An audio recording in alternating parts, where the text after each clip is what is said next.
right, thank you for tuning in to Silver Weaver Games' first experiment with our new role-playing engine, the Novella system. We have decided to test this system with, of all settings, the Doctor Who universe. No copyright infringement is intended, and this being our own timeline alternate universe, obviously some things will be different than Doctor Who's standard. Portraying all the characters, such as the Doctor and the NPCs, is the game moderator, which is myself, and portraying our protagonist is my lovely wife. Hi. Hi. All right, so we open up in London, and your character, as you said, works in London. Yep. She is 28 years old. Yep. And what was it she did for profession again? Secretary of some kind? Yeah, legal secretary. Yeah. So you work for a solicitor. Okay. It is a Thursday day, early in the afternoon. It's like 12 or 1, where most people are knocking off for lunch and such. And you get a phone call. Ring, ring, ring, ring. She picks up the phone. You pick up your cell phone, and the first name on it is... Hold on, I gotta pull out the NPC files now. Oh, they're right here in my hand. Dude. Yeah. The first name is Nolan Jeans, which was the soccer player your character formerly dated. I gotta remember. I don't remember. Nolan Jeans. Nolan Jeans. He was the soccer player you dated. Is she on lunch? Yes. Okay, she'll pick it up and use it. Hello. Well, there's my favorite bird. How you doing? Doing pretty good. How are you doing? I'm doing good. The Reds have a game later tonight, and I am up the line, and I was thinking I would play better with my favorite bird in the audience. There's a pair of tickets waiting for you right by the stadium door. We've got your name right on them. Box seats. Ooh. Just one for me. There's 2. I figured you might want to bring a special someone. Wish it were me, but I'm playing. How's your love life going right now, gal? Taking a break. A break? A little Irish heartthrob like you taking a break. What happened to that rich boy you were hanging around with? Lee something? He wanted a trophy wife to hang around and show off and just fawn over and all. Oh, but he wasn't your last bloke, was he? The last bloke you were dating was that car mechanic. Sam something, right? Yeah. It just didn't work out. You need to find someone you can actually settle down with. You know, it's funny. I know someone who's attractive, athletic, and rich. Let me check what he's doing tonight. Oh, that's right. Sorry. He's playing against the Gunners. Just keep dreaming there, buddy. I think I needed a nice long break from relationships. That might be advisable with the way you go through them. I'm getting tired of the drama. Well, if you ever decide to get your head on straight and want to date me again, just know I'm open for that. I'll keep that in mind. The rascal.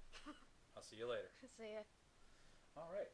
So he hangs up. So now you got 2 tickets waiting for you. Who do you call next? Oh dear. Who could she bring along? She calls her brother. Okay. So you call your brother, who we named... Luke, I believe? Yeah, Luke. Yeah, what do you want? And you hear in the background... He's probably playing some kind of video game. I've got an extra ticket for the game tonight. Soccer game tonight. Whoa, wait a second. You've got tickets for the Gunners against the Mighty Reds. Yeah, box seats. Of course you do. You got that bloke you used to date. And you're inviting me? Yeah. You hear him go with the phone, you hear him say, "All right, Lord, I believe you now. There is proof that you exist. I'll be dressed and ready to go." Good! And don't wear those neon-colored sneakers. No. I'm a Gunners fan. Gunners is Arsenal Football Club. Okay. The Mighty Reds is the Manchester United. This is a big rivalry in soccer. Okay. Oh no. I'm a Gunners fan. I'll be in appropriate attire. Good. Wait a minute. Are we sitting on the red side of the stadium? We've got box seats. You hear your brother laugh maniacally. Oh dear. That's never a good sign. And then you hear in the background, "Is that my daughter?" Oh, shite. Now here's where you have to make a luck roll. You're seeing how lucky you get that your brother puts down that phone before your mother gets a hold of it. Okay. You roll a die 20. You add your luck stat. You need at least a 16 or higher. Oh, you might have pulled it off. I'm looking at my luck. Yeah, your luck bonus. Second number. Plus 2. Yes! 16. He manages to hang that phone up. Oh, no, Mom, of course not. Because the last thing you hear is he clicks the phone off. Yo. Okay. All right. So you finish eating. A waiter comes by and goes, "Would the lady care for something to drink with as a cordial?" Cordial, is that enough? Alcohol? It being Europe, it's not uncommon for people to have an alcoholic drink at lunch. Oh, okay. No, not this time. Thank you, though. You're very welcome, madam. Please do consider coming back to us again. Vintini's. It was an upscale restaurant. Vintini's is always pleased to see you. Okay. Roll an observation. This is a check of the area around you. I think I should put it on there as a skill. Yep. I'm sorry, it should be awareness, not observation. Awareness? Okay. Awareness. I rolled a 1. Oh! Roll again, that's a fumble. Oh, God. 8. Ooh. On my success chart. Oh. The person you're in competition with has an automatic critical success. Okay. Oh, shite. So you are unaware of something. Oh, boy. Okay. So, little cutscene. As the waiter goes by your purse, he drops something into your purse. It looks metal and shiny. That's what the viewer sees. Okay. Nice. So you take off. And goes back to the office. Go back to work. Now, it being London, I assume that you use the bus, the subways, and you commute or you hail a taxi. You probably don't have a car of your own. Probably not. Okay. So the next thing I do is you got to hail a taxi. You need a charm roll. You're pretty. I only got this mental image of her like pushing her dress a little more. No, but your character is pretty. So in addition to the normal roll skill, you get an extra +2 on your D20 roll. I know, it's just, hail a taxi, and that's kind of the comedy thing to do. And that 15 plus. Okay, the pretty gives me a +2. 17, and then you add your charm skill. Charm. What am I looking for on that one? The bonus or the total? The total. Oh, that's a +10. So you have a 27. Wow. You could hail. You were just shy of an extreme difficulty success by 1 point. So you could hail down any taxi at this point in the street. A taxi pulls over right away. Screech! He looks up. Hey, what are you going? What are you doing, you friggin' packy? Go away! And this guy, obviously from some Middle Eastern country, who's driving, hits the lock. The door slides open because it's being 2050. The technology is somewhat more advanced. The door opens and a hologram immediately appears right next to the taxi. Hello, thank you for choosing Vraja Taxi Services. Your account will automatically be deducted. Please feel free to add any addition you want after you have your ride to the cabbie's fare. In appreciation to assure his proper service. Is there anything we can get for you? Okay, player's a little clueless. There's a hologram suddenly appearing beside the taxi. Like what would they get? Are they asking for directions, or is there extra stuff? Directions, a drink, a food beverage. Oh, okay, because what can we get you? Wait a minute, I'm not quite sure what the technology's like in here. Our world, but a little better. Okay, so should just give them directions to the office. Certainly, we estimate your time of arrival in 10 minutes. Traffic is currently congested, or it would be 8. We do apologize for the inconvenience, but Londoners. And the hologram turns itself off. Hey. The guy who's driving goes, "Have a nice lunch, man." That's pretty good. Traffic expertly. Good. Okay, so your taxi's whizzing and wobbling through traffic, and it isn't long before the taxi pulls up in front of your office building. Give me another awareness roll. It does not like. Oh my god! It does not another like. fumble. It Roll, does not let's see how like bad. awareness at all. Let's see how bad. Oh, it's the same exact roll. Oh my god! So you're completely oblivious. This thing does not like my awareness rolls. All right, so your character goes into her work. Pass through the office. The secretary's there. She's like, "Hi, Anya. How you doing?" Doing good. How are you doing? I'm doing good. Be warned. Your boss is in there with some bloke, rough-looking bloke, having an argument. He's always having arguments. Not like this one. It's something about some financial thing. I heard the word derivatives and interest. I don't know what's going on. Okay. Thanks for the heads up. Okay. goes to her desk. Go to your desk, and sure enough, from inside your boss's office, he's got a nice, thick wooden door. You can hear raised voices. Now, it's possible you can make out what they're talking about if you'd be so inclined. Sure, why not? Also an awareness roll. Don't roll a freaking 1 this time. 2. Also rolls a 2! Can I get, like... Okay, I gotta see. There we go. Okay, hold on, no. We'll keep that 12. We'll keep that 12. I was just 12 plus testing your it. awareness bonus. I was like, what the heck? That'd be a 2, so it'd be a 14. 14. Just under hard and above average. I would say this is probably an average difficulty. You hear, look, I don't care what accounting tricks you have to use. You owe me about 500,000 pounds. Well, I'm terribly sorry, but the bank is a disagreement. You and I both know what was put in there, and either you are embezzling from me or you're grossly incompetent, either one of which I'm sure the Garda would be very happy to find. You know that Garda, from your own experience living in Ireland, is typically a term for the police department that people from Ireland use. But you don't hear any Irish lilt in the guy's voice. Okay? I'll find it. You'd better. And the door opens, and out walks this rough-looking, wearing a suit, but just big chisel jaw, big thick guy. He looks like your typical Italian mobster from a bad movie. Okay? Okay. All right. He storms out. And your boss goes, Anya, can you be in here for a second, please? She goes in. Anya, do you have any plans tonight? I was gonna see the soccer game. He looks up from the table. You have tickets to the Gunners playing against the Mighty Reds? Yeah? Oh. That's a sacred trust. I'll get with you tomorrow morning.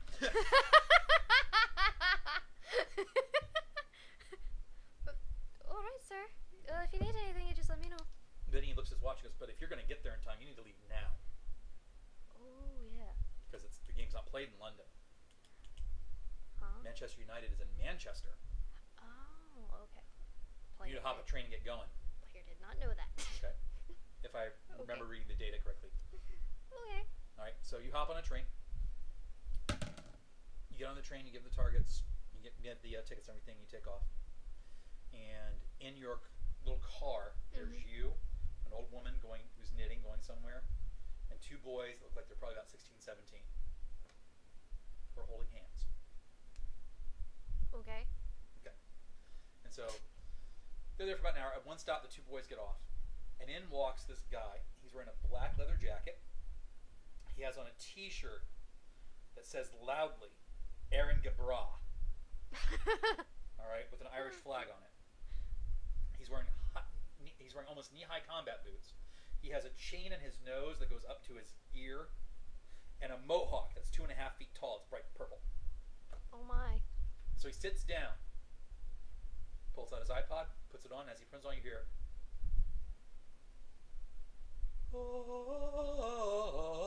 as he puts the things on, some kind of opera. Oh, okay. Your character having an interest in opera. Yeah. Tries to take a look, see what he's looking at. Yeah, sure. This being the future, in addition to the iPods having sound, they also have a visual relay. So when he puts on the eye patch, you can actually see a slight hologram playing before his eyes. And just by looking at it, you can tell it's something by Puccini. It looks like it might be Il Trovatore. Nice stuff. Yes. He's people onto it, looking at it. She's not gonna. Trying not to cry. He's right at the scene where the guy dies. She's not gonna bother him. But, Okay. You know, it's like. All right. So about 15 minutes into the ride, it ends. He takes it off. He sets it down. And the old lady's like, "Are you going to be okay, dearie?" "Yeah," he says, and his accent's actually very upper class. "Yeah, that one always gets me. Reminds me of home." "Oh, that's nice, dear." She just goes back to knitting. What are you doing? She probably has like a newspaper or a book or something that she was kind of like perusing. Okay. So So you're perusing the newspaper. Give me a research roll as you're reading the newspaper. I put research on there as a skill for you. if it does another one, I'm gonna kill it. Natural 20. Whoa! Roll again. 3. 23, and add your Research. bonus from research. 6. So 29, and then add your intuition again. Your intuition bonus again. 4. So you have a 30. 33. 33. You're looking through the paper and you see like 4 articles are automatically odd. One involves weird lights spotted in the northeast coast of England. Same lights were apparently seen off the coast of Ireland. Weird rash of burglaries in London town where the thieves are stealing things that don't seem to have any value. One steals just like construction paper. Another one's some Elmer's glue. Another missing thing is like a teddy bear. One is like a fake pearl chain.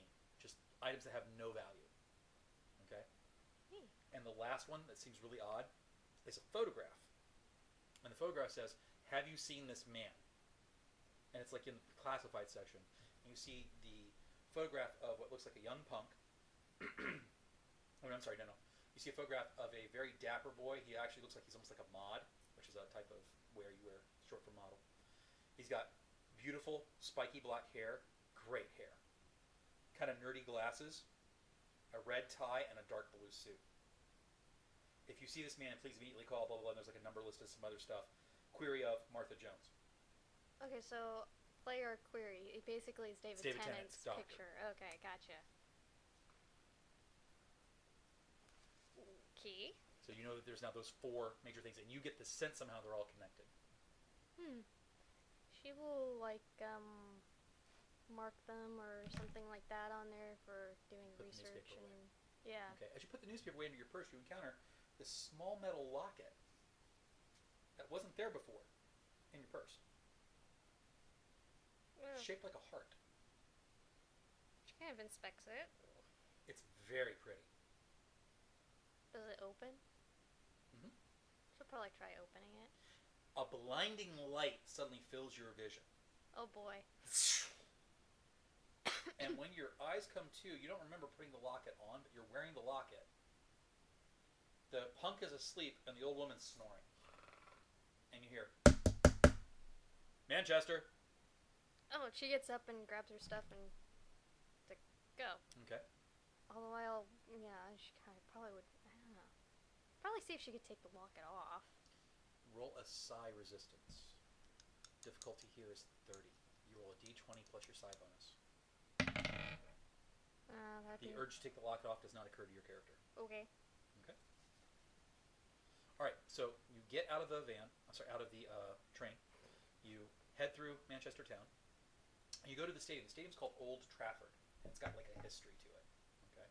There's lines coming out, and as you walk in with your, actually, you wouldn't have a VIP pass yet. You walk in, you get up to the gate, and the guards that are there point to the ticket office. The girl goes, "Sorry, honey, we're sold out. All tickets have been bought in advance." She gives whatever information she needs to. I don't know what she would say exactly. Oh, really? Yes, I do have some boxes set aside for you. And then the person behind the thing says, "Miss Kelly." And about 10% of the people that are there all turn and look at you because it's known you dated this guy.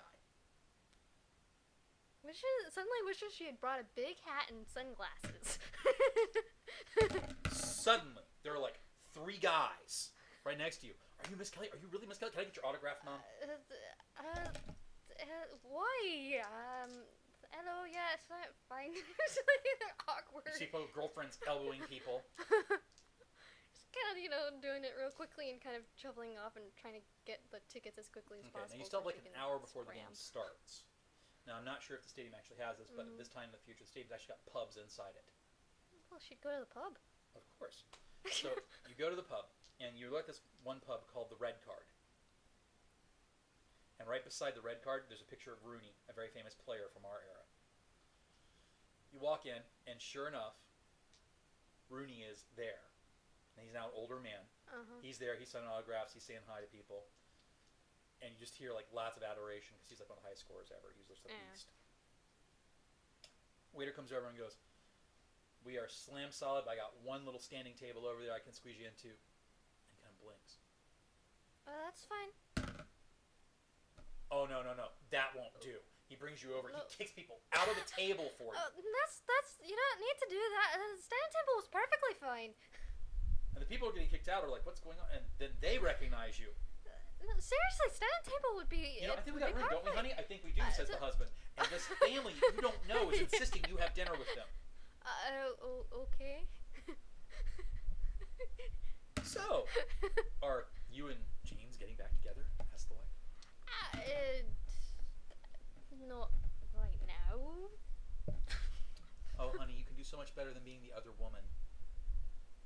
press that man down and get a ring. That's what we say. You're the best thing to ever happen to him, says the dad. I don't know about that. I mean, last girlfriend he had was real dull, actually. Quite nice. Your brother shows up, and the whole bar is now silent because he's wearing an Arsenal jersey. Oh. I don't know him, I swear. Where's my dear sweet sister Anya? He says, putting more of an effort to sound Irish than normal. She's sitting like this. Ah, there she is, the sweet flower of Dublin town. I'm gonna kill him. I'm going to kill Me him. wild Irish rose who seduced the Englishman away. Yeah, so she gets up and slugs him in the side. This is your brother, says the wife you've just met, with a clear thing of disapproval in her voice. Sometimes I think he's a dope. We can't choose our family, says the dad.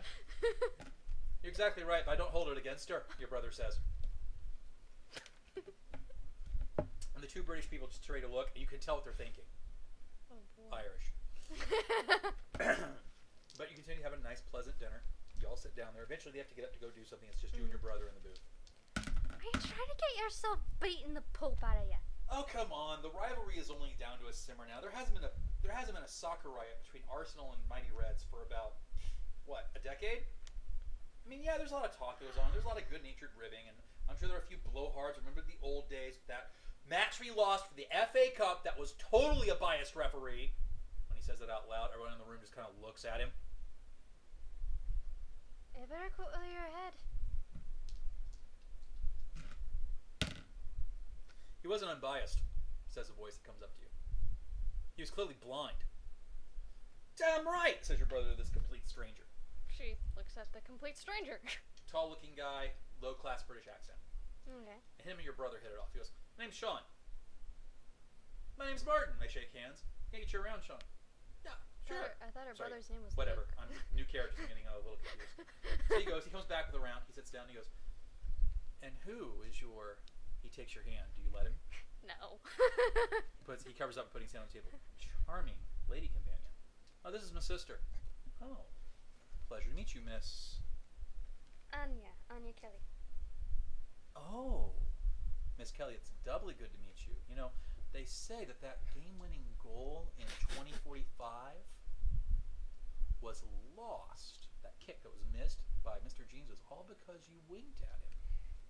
No, I'm pretty sure it's because he had a few one too many the night before. So, pleasant conversation. Give me a give me an observation roll on this guy, which is a different skill. Oh, good roll. So it's fine on observation, just doesn't This is like contested. Okay, so let's see, that's a 2. 15 is So, his lying skills say- history. He has a 23. You have a... 20. Oh, he's 3 points ahead. He has a success. Okay, so you don't sense anything untoward about the guy. He seems nice enough. And eventually gets around to the question of, so, are you dating anybody right now? No, I'm taking a break. I understand. Well, when you get done taking a break, he puts you his card. Character's pretty. This is going to happen. And I'm sure she gets it a lot. All right. And when you look at his card, you notice that he's an attorney. Ah. Okay. Okay, from a rival firm to yours. Ah, so she's gonna have to throw the card out as soon as she's away. All right. She takes it to be polite. And with that, he gets up and he leaves. Things are going on. Suddenly, you hear the jukebox play, and they're playing the Manchester Fight song, and everyone in the bar is singing. I need. Oh, I forgot to put willpower on that sheet, didn't I? I don't see anything that says willpower. Yeah, willpower should be in drama. I forgot about that. How strong-willed do you think your character is? She's probably pretty strong-willed. Above average or exceptionally so? I don't know. I need frames of reference. Let's say exceptionally so. Write down under will 4, but under the drama section, because normally size in the stat we use. That's why I should have been. That's why I think wrong. Oh, the hiccups of a new system. All right, so So the score is 4? score is 4. What would the bonus be? A 4 attribute bonus, I believe, is a is Oh wait, I've got 2. intuition is 4 and it's A plus 4 is a 4. plus 4. Yeah. Okay. Alrighty. Okay, so the difficulty would be just a 15. To what? Not sing along? Not sing along, get caught up in the moment. Why not sing along? You willingly fail. You are sitting there singing, belting out the Manchester fight song with everybody else. People are hugging, drinks are flowing, and you don't realize it, but you bump into somebody. Oh, I'm so sorry! This guy whose head comes up to your chin turns around and looks at you. Short little blonde punker boy. I'm so sorry, I didn't mean to. What? Are you saying you couldn't see me because I'm so short? I was just so caught up in the moment and enjoying this absolutely spectacular song that I had no idea who was around me. Oh, so I'm so short I can't be noticed, huh? Charm roll. Try to calm this guy down. Oh boy.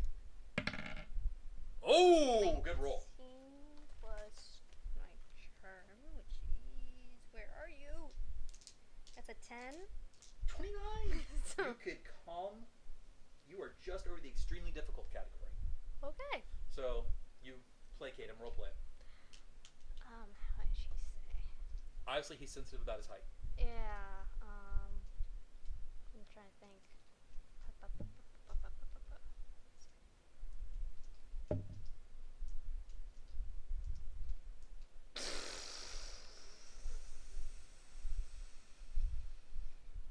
I don't think is a good use of role-playing skill here. Yeah, well, the player is trying to figure out what to say here.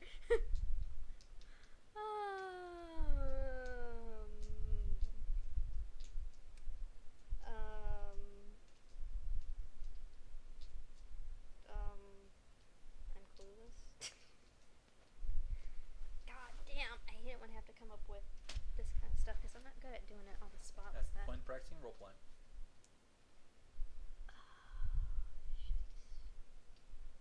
He's real sensitive about his height, so talking about his height probably would be bad.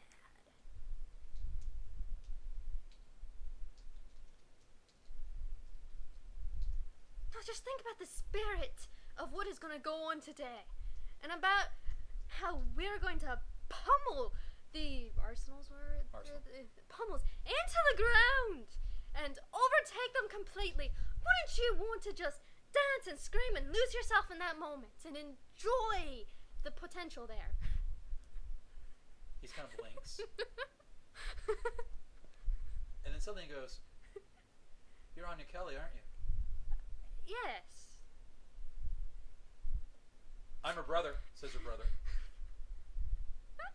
He looks at him and goes, he looks over your shoulder at your brother and goes, got her gobber. And your brother's just like, Stomps on his foot. the boy opens his shirt and he's got like the jersey of like one of the lead strikers on Manchester on. Oh boy. Thought I'll buy you a beer anyway.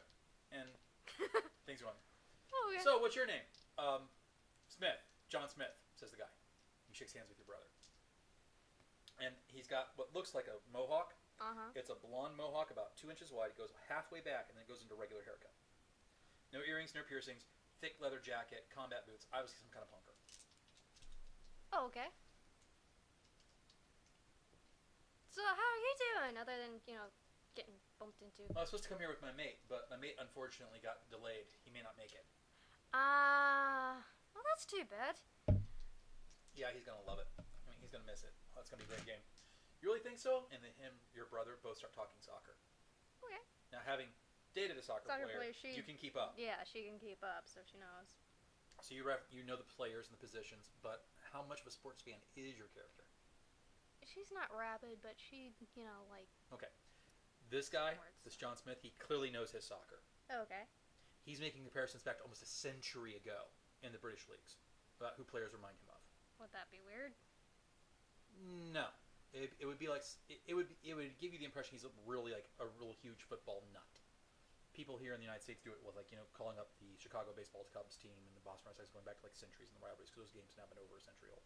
Okay. So it just makes you go, oh, he's even worse than my brother. Oh, okay. He's really into soccer.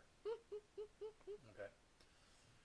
Needless to say, he seems pleasant enough after the initial bump. He is really short. He only comes up to your chin. Oh my. So he's like 5'1". Oh my. Okay.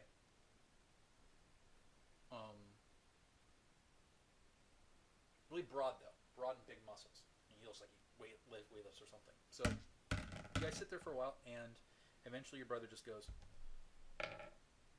"Well, it'd be a pleasure to see you." "Yeah, I don't think you guys got as good seats as I do." "What do you mean?" And he holds up box ticket seats. Your box. That's the same place we're going. Really? Who invited you guys? Oh, who am I saying?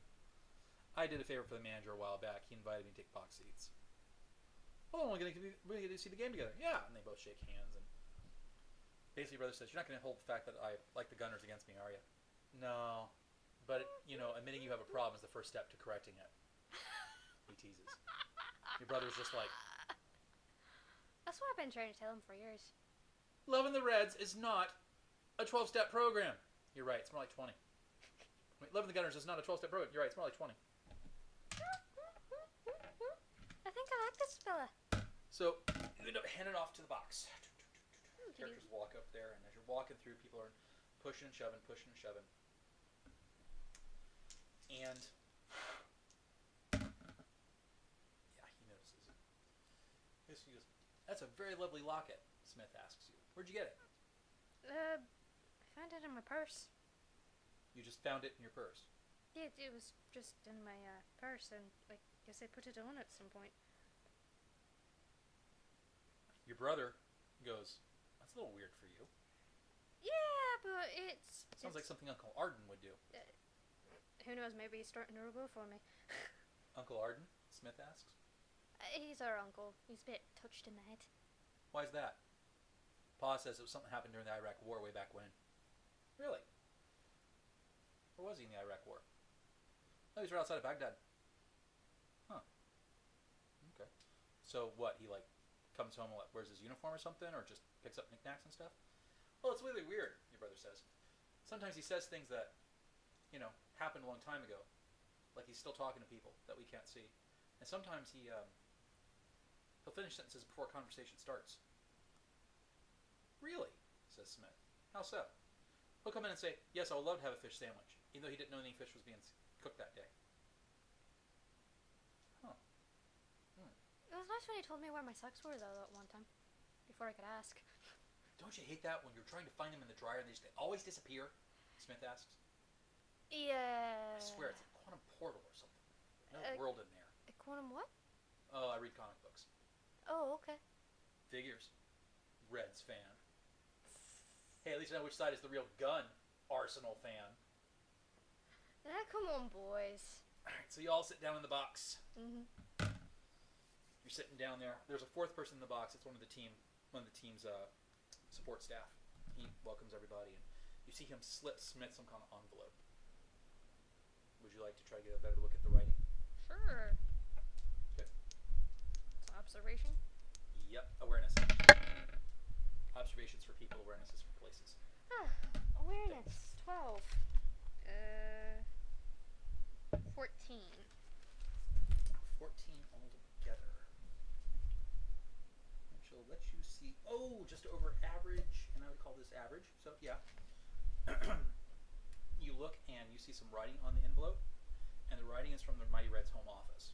So apparently it's something official. Okay. Right. So you all sit down. He puts the letter in his jacket pocket. When he puts the letter in his jacket pocket, you see a small shiny tube inside. He closes up. Well, there's a lot of things that could be a small shiny tube. Right. A pen or... But I'm giving you the chance to make conversation.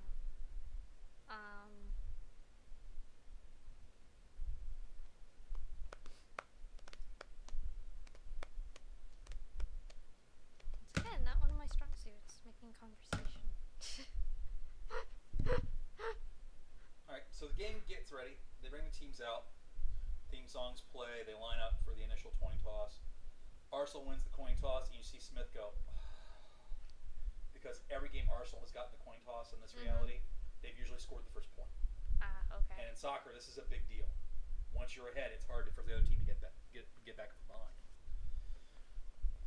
Your brother goes, "Yeah!" like that, very loudly. And he hits the intercom.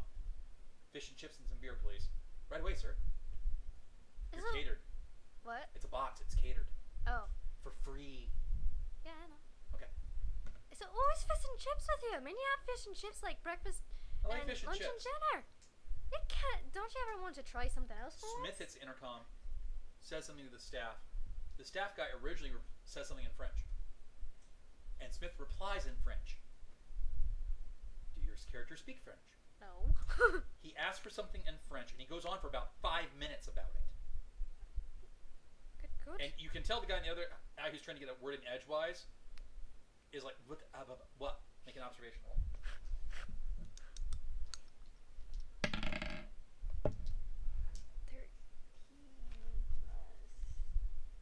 15. You have the impression that Smith is a professional cook. Because the way he's going on about it, the way he's impassioned, and the tone and the way he's using the French language, you get the impression he's some kind of professional cook, which like he's tirading this guy on the other side of the intercom. Okay. He sits back and goes, I hate when they get things wrong. What was all that about? Just making sure that everything I ask for comes out correctly. You're picky about your food then. The French don't have much right, but they have this right. Food is an art form. Right. The game goes. Now for about 10 minutes, it's typical soccer match. About 10 minutes, nobody scores. When it comes to score, there's a lot of passing, a lot of running. Crowds are going wild. People are cheering. And then, about 10.1 minutes, the first goal is scored by the Arsenal. And it's a big dramatic goal too. It comes almost all the way from the other side of the soccer field. The guy who hits it just power kicks it. And the goalie sees it come, is just like, there's no way that's getting thump. And your brother is dancing up and down. She gives him a little kick. Smith goes to the door going, oh, I must have done something that God hate me. The door opens, in comes the food. Your brother gets his fish and chips. She probably ordered Some something. kind of nibbles. Yeah. And Smooth takes off like this 3-course dinner out of trays. Pours himself some wine, gets a little coffee going. You can handle that.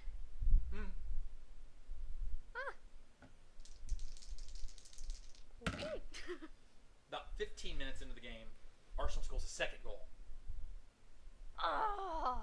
Your brother is dancing. He's got his butt shaking in front of the window. Smith is just sitting there going, Okay, now her boyfriend is on or former boyfriend Manchester is team. Manchester team. Okay. okay. So, she'd probably be yelling and probably say something about, what's his name again? remember. It wasn't Nolan Jeans. Good, Nolan. Why don't you get off of your arse and actually do something? It's not his fault, Smith says, looking at the game intently. They seem to have a lot better teamwork than they had the past couple of games.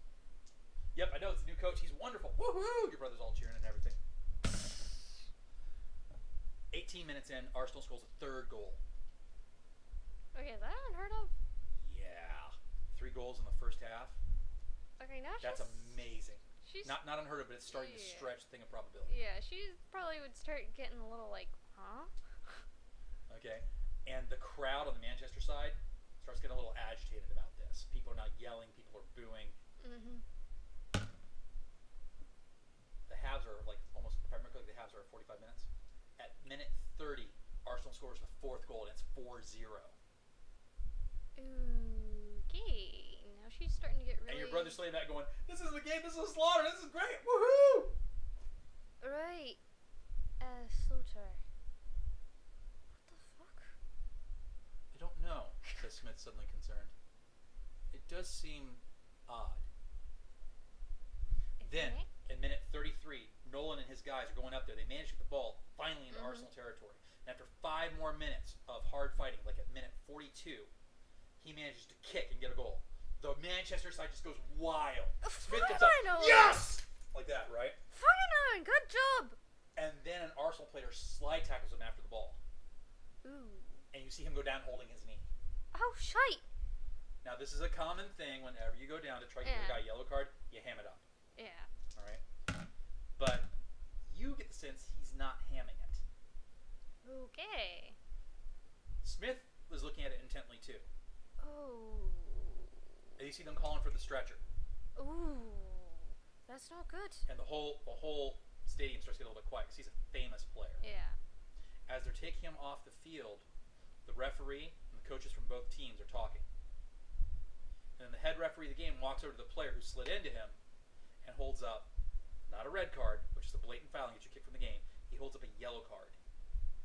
And the Manchester side of the stadium starts howling. A yellow card means... That's like a warning. A warning? A warning. What do you mean? What the... That's not a warning. That should have been a red card. You hear Smith whisper something. Roll an awareness, see if you can catch it. Total task number 15. Oh my god. Oh, a natural 20 for once! Roll again. For once! 27. Increased emotional state. Problematic, improbable goals scored. Unique teamwork, almost like they're reading each other's minds. I wonder, it couldn't be possible. Blimey, why does this have to happen to me while I'm on holiday? I'm on holiday, damn it! He takes out the silver tube and goes, thinking you can't see him, goes zzz. Now, this being the future, the booth screens actually have small like areas you can touch that like, pull up computer images. You see an image come up with a slide, and then over here there's an image of the past moments of the game, and Smith is looking at them intently, and his whole demeanor has changed. He's no longer the nice little jovial guy you met in the pub. He now looks very serious and very focused, almost like a falcon looking at prey. Okay. She's not trying to be obvious, but she's kind of looking at the screens. And he says absent-mindedly to himself, still in a whisper, "The probability is possible, but it's so low. Don't get involved, John. Don't get involved, John. You're on vacation. You're on vacation, John. Don't get involved. Don't get involved. It could happen. It could be real." And then, right, because they still have like a couple of minutes left on the first half, as they're playing, one of the Arsenal players make this lucky break, just dances around the Manchester player, and they score their 5th goal. So the score at the end of the first half is 5-1. Okay. And you're starting to see some scuffles now in the crowd. Oh. Not big yet, but some scuffles. This could get bad. Yeah. Could get very bad. Definitely pressing the realm of probability. Oh dear. Your phone rings. It's Nolan's aide. Excuse me for a minute. Certainly.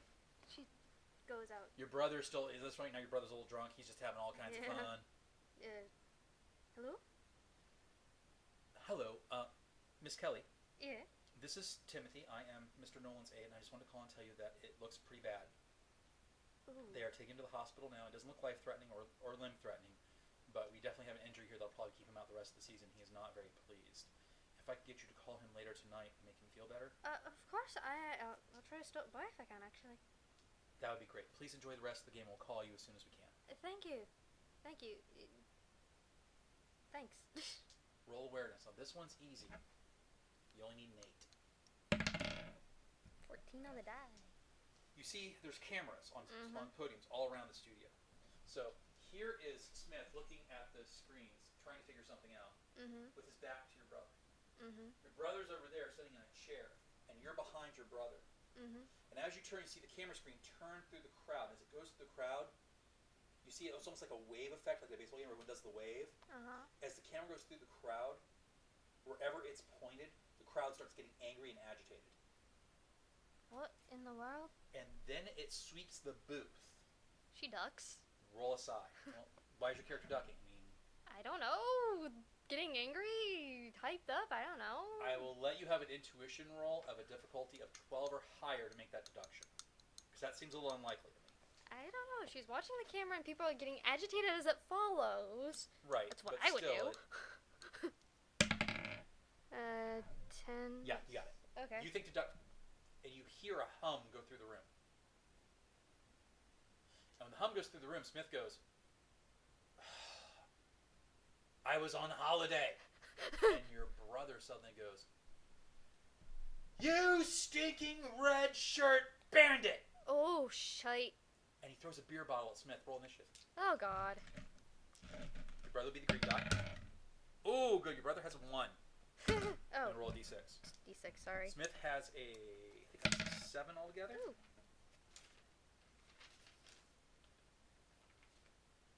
No, Smith has an 8, and you have a... 7. All right, so the first thing happens is Smith goes first. Smith uses one of his actions to get out of the way of the bottle. Yeah. See, how many actions do I have? 2. Okay. Your brother and Smith both have the same score on the die, but your brother has no hurled weapons skill, so he's actually working at a -4. Smith has a dodge skill, so he easily gets out of the way. The bottle smashes against the window. Smith still having the initiative, uses his next action to try to talk sense into your brother.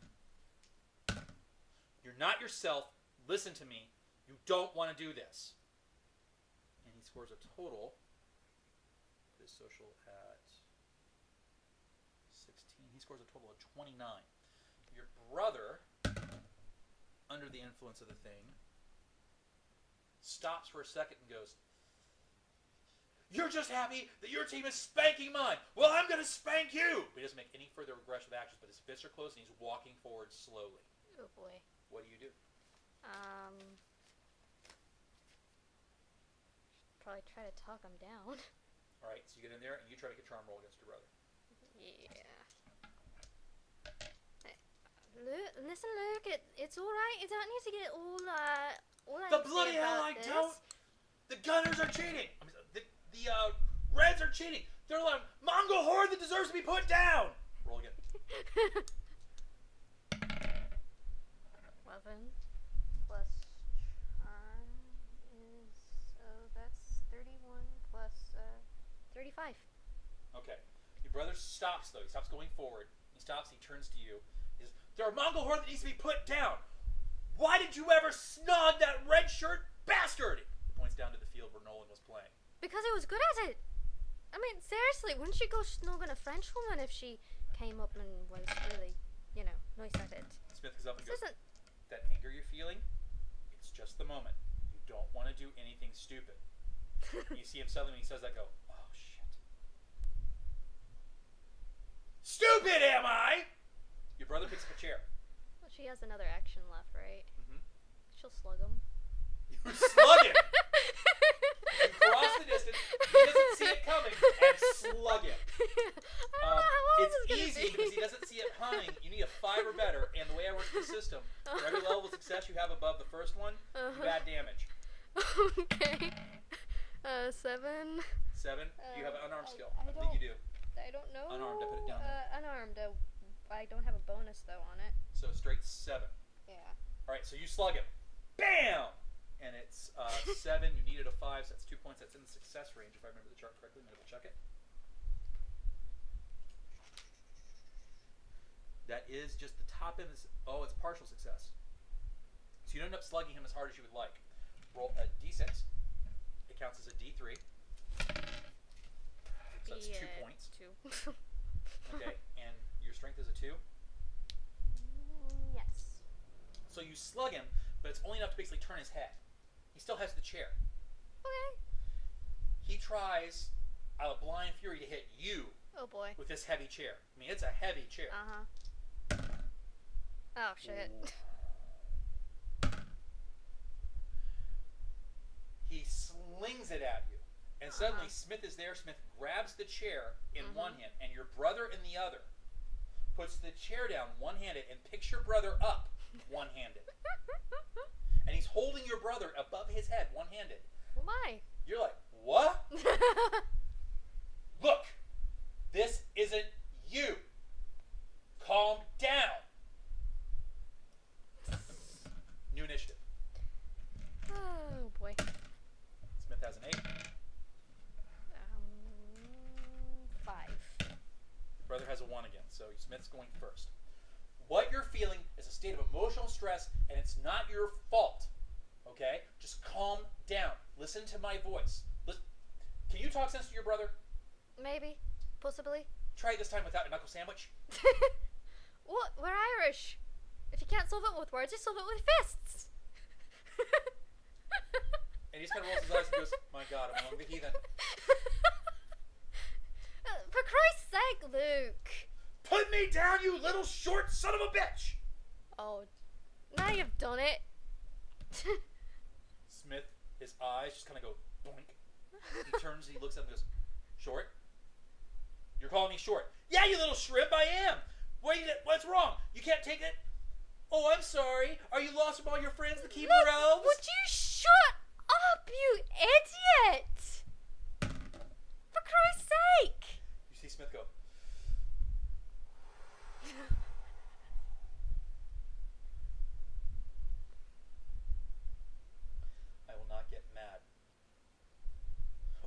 me, because I'm getting short on patience. And Smith takes your brother, walks over with him still above his head with one arm. Your brother kicking and flailing the whole time. Walks over, opens the door, puts him in the loo, closes the loo, and locks it. He takes out the tube. What the heck did you just do to the door? To keep him from getting out and from me from punching his lights out. I could have done that for you. He looks at you. What? Looks back at your brother. But you're unaffected. I ducked. Ducked? Yeah, I He looks ducked. back outside the window. Ducked from what? A camera. He's so stupid. Of course, it's the cameras. Hyperbolic visual magnifier increases the mood. The light matrix hits the temporal vortex. You didn't notice that people were getting pissed off as it was going past?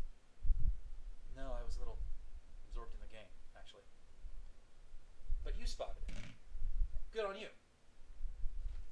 Look, obviously something fishy is going on. I'm not sure something we can involve the authorities in just yet, but would you be willing to help me find out what it is before things get serious? And at that point you hear like a shoe or something bounce off the window. Yeah. Last thing we need is a bunch of people ending up dead. We gotta look at one of those cameras. Okay. She'll go over to the computer console and take a look at it, because, you know, the cameras, are they operated? The cameras are all automated? man-crewed. You have a stand. Oh, there's a man-crewed? camera on it, and there's a guy there. Okay. Okay. So I was thinking maybe they were automated or something like that. You have those, but those are go across the top of the stadium on rollers. This is like an old CBS type camera. Could she possibly maybe hack into one of the cameras to kind of make it malfunction so it stops so they can take a look at it? If they have a computer on board, yes. Okay. Which would be rare, because why would a camera have a computer? Don't Give me know. computer ops I'm roll. just thinking of possible things It's a that good she thing. might It's think a good thing. of. Computer ops roll. That's going to be an average. You need 12 or better. Oh, you got it. Spades. Yeah, because the bonus is What's your total? the bonus is the bonus is a 6. That's an 8. 14. You have more than a 6. You just have a 6 on the skill. Hold on. I think you're reading your chart right. Wait, you mean the total? Yeah. Oh, the total 12. Duh. Sorry. You have a 20. Okay. Margin of 8. That gives you a critical success. All right, so you're sitting there, you're typing in, and sure enough, all the cameras are computerized. That's weird. Why are they computerized? That's not normal. Smith says they probably have to have onboard computers to stabilize the signal. There's probably also some extra hardware there, transponder, emotional transceiver, maybe some kind of emotional magnifier in there. So he's fooling around with screens on the computer trying to locate everything. 16 stationary cameras. 16 operators. 16, why 16? Why 16? Half of 8? No. 16 is twice like that. 16. More stars in the sky. Yeah, so he's mumbling to himself something. Okay. Alright. Try to hack the computer? Yeah, sure. They probably weren't expecting one to try to hack in, so again, it would be average. You need 12 or better. You rolled a 9. Yeah, 9 and then plus 12. Gives you a 21. 21 minus 12 is a 9. Yeah. Which also gives you critical success. Up comes a weird language you've never seen before. It's all kinds of geometric shapes rather than English. What's that? He turns around, looks, and goes, "Oh, no. Chidunith." What?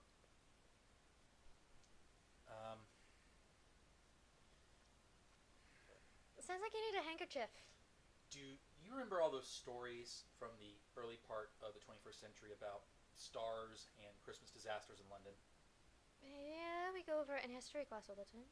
And you remember how they said it might have been alien contact that was never proven? Yeah. It was aliens. He pulls out a piece of psychic paper and holds up, and it says British MI5 security. Actually, on you, not you have a psi score. Okay. Roll me a 15 or better psychic defense. Oh no. It says MI5, MI5 British intelligence, MI5 British intelligence. It was actually aliens, and these things are nasty. They feed off emotions. It looks like they decided to go for anger, and they have a soccer stadium full of people that are about to get very, very angry. Alright, so what do we need to do? We need to get people calm. We need to get people not being angry. We need to either disable the devices, 16 will never disable them all in time without being spotted or... He looks at you. What? What? You dated Nolan Jeans. Yeah. Who just got injured. Yeah. You could address the crowd. Call for sympathy, prayers, a moment of silence. What? Come on. He grabs you by the wrist. Hold on a Heads minute. out the booth. Hold on a minute. I'm not good at public No time, address. no time. I mean, Movement rule, what am I running supposed skill. to say? Whatever calms them down. How am I supposed to do that? I couldn't even calm my brother down. So you got an 11? Yeah, I would make it a 13. Okay. You are just over average to manage not to be exhausted from the run. He runs you through the stadium, all the way to the owner's box. Barges in. The owner goes, Smith, this is... Oh, hello. Anya, what's going on? Look, no time to explain. We need to have Anya address the crowd. We need her to call for prayers for the recovery of Nolan. Well, I'm sure we're all praying for Nolan. He looks at you and nudges you. But you know, he's going to be out for the whole season. I just heard. This is going to be crushing for the team. Absolutely crushing. People are going to be so disappointed. If we could pray for a speedier recovery, then maybe he'd be able to get back Smith in. comes up and goes, look out there. You got a stadium full of mad Manchester fans right now, and the rivalry's about to kick off. We need something to calm them down. Do you want to be the owner who ends up having to explain to the press why your team and your security couldn't stop the soccer riot? Sales will plummet. Or rise, says another one. Shut it! He doesn't seem moved by Smith's speech. He actually failed the roll. Okay. I guess she will try a roll to... The better you roll play, the better the bonuses.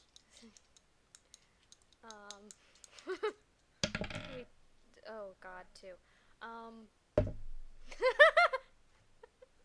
Plus your charm skill. Which isn't very high. It's like it is. It's a 10, so it would be a 12. 12 is what you needed. Okay. Plus you're pretty, plus 2. Oh yeah, I forgot about that. 14.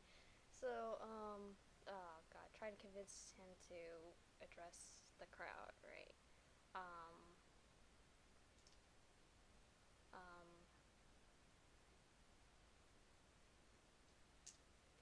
Think about this as showing support for Nolan, for helping uplifting his spirits, knowing that everyone out there is rooting for him and ready to help him through this difficult time until he can come back and slaughter the rest of their arses. And even the Gunners, lower form of life that they are, says Smith. Even the Gunners, lower form of life they are, don't want to see players hurt. Come on, I'll make everyone feel better. I mean, come on. We're soccer fans. All right, good. Take her down, and they're going to take you down to the stage. As you're leaving, Smith says, put this on. It's an earpiece. Let me stay in touch with you. Okay. You have to keep them fixed on you. Anything but the game. Tell jokes. Give a speech. Regale with dates. If you have to, he suddenly says, bright idea. Sing. Get them singing. Manchester song. No. No. Something everybody can No. Something everybody can believe in. Something moving at the heartstrings. Something that makes people feel calm. Queen. Do you know any Queen? Of course your character knows Queen. You live in Britain. Okay, because the player does not know Queen, so... The show must go on. Perfect story right now. Nolan's hurt, but the show's going to go on. It's going to be a game. Okay, I can try. This is probably a bad time to tell you that I didn't do too well in speech class. Fake it. You don't want to write on your hand. You don't want these things getting loose. Okay. All right. Wait, who are you anyway? Already told you, John Smith. Right. Actually, he'll say, already told you, John Smith, Soccer Daily, and he walks off. You just said MI5 before? Uh-huh. Wait, what? Okay, so they haul you out to the stage. Oh boy. Ladies and gentlemen, can we please have your attention? There's still, you see some bottles, a couple of scuffles. Ladies and gentlemen, Miss Anya Kelly. Can I say your former girlfriend? I mean, what's friend of, or? Friend of Manchester player Nolan Jeans has an announcement to make to the crowd about Mr. Jeans' condition. Can we please all calm down? And you hear like angry muttering about image of the crowd is now all fixed on you. Stage fright roll. Hold on, just a second. I need to get my purse. Did you stop recording? No. Okay. Here's one edited here. But I need to shut my. And I would say the stage fright for this is probably, let's see. Your character's not an accomplished actress. Oh no. Lots of people. I'd say it's probably difficult. I'd say it's a 20. Oh Jesus. So now probably time to drop the first luck point. Let's make the roll first. So So you can drop luck after. Hence why your character's lucky. Oh, okay. Oh, let's see. Ooh! Natural 20. So I guess I wouldn't have to. A natural 20. Go again. It's open-ended. Two. So you have a 43 on the dice, and what do you have for a willpower? We decided 4. It was yeah, 4. It's a plus 6. I'm sorry, it's a plus 4, isn't it? Yeah, plus 4. Is a plus 4. So you have a 47 on the dice. You are so calm, cool, and collected that you help bring everybody else down. Okay. So I just heard the word a little bit ago about Nolan, bless his heart. I'm afraid he's going to be out for probably the rest of the season. Shock, gasps go off the stadium. Even the Arsenal players are somewhat moved by that. Because you don't like seeing people hurt. So right now, what we need to focus on is showing our support for this fantastic player. I've known him for so long, and he's always been one to just bounce right back up to his feet. But everyone getting together and showing how much they appreciate his abilities and whatnot, well, maybe it'll help him improve faster. And so, for this, I'd say you all join me in this perfect tune, this theme song for Nolan. What was the song called? The show must go on. The show must go on. So all of you together, right now, right here. Inside my heart is breaking, my makeup may be flaking, but my smile still stays on. Pretty soon the whole stadium, give me a sing roll. Oh boy. 12. And I don't know. You hear the whole stadium, arm in arm. Whatever happens, I leave it all to chance. Another heartache, another failed romance. And it's going on and on. Everyone's singing this Queen song. It's going all over the place. People are singing. The whole mood of the stadium changes. Hey. And roll an observation. Oof. Let's see. 8 plus 6 is 14. The press guy next to you is not pleased. His body language is completely expressing frustration. Okay. Edge away from him. Make it past Thank you, offense. Miss Kelly. The game will begin. Our halftime time is almost over. And he takes you by the elbow. He turns towards you and says, "We need to escort you safely off the field." He looks to the other guy aside from him, who security guard agrees. I think I can walk myself, thank you. They walk you. No need to get Then handsy. try to escape. Yeah. No need Okay, to get roll handsy. initiative. Security guard has a 3. He has a 4. Ooh, you have it. You have initiative bonus coming 5. up quickly. Okay. And they try to escape first. Trying to escape his grip is contested. They have a total of 20.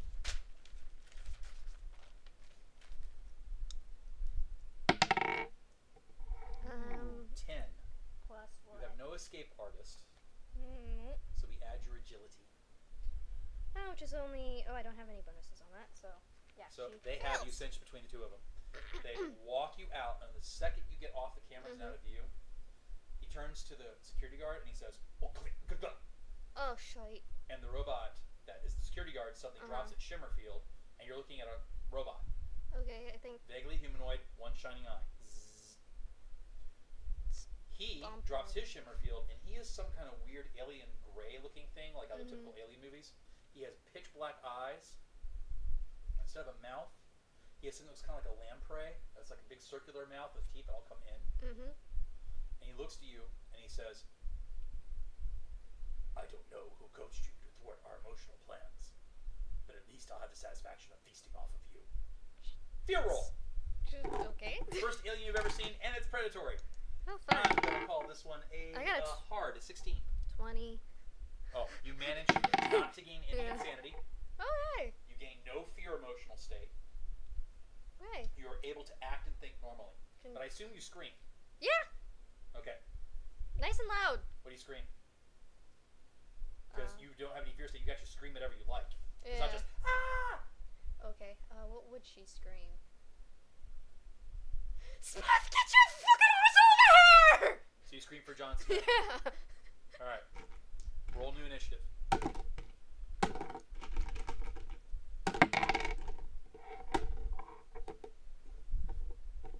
Okay. You've got an 8. First thing that happens. I don't know who this human Smith is, but he can't help you now. The thing leans close to your neck to try to suck whatever it is it's going to suck. Oh boy.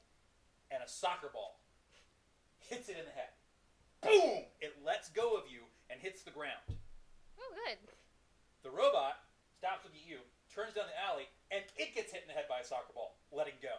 Okay. Down the hallway, about 100 feet that way, you see Smith with a third soccer ball. And he says, boy. just like Beckham. Drops it, kicks it again. What does he kick him for this time? He hits the fire alarm. Oh, nice. Beep, beep, beep, beep, beep, beep, beep, beep, beep. Nice. Oh, yeah. All right. My turn? Your turn. No? She bolts for him. Okay, so you spend an action to run towards him. Yeah. Do you say anything while you're running?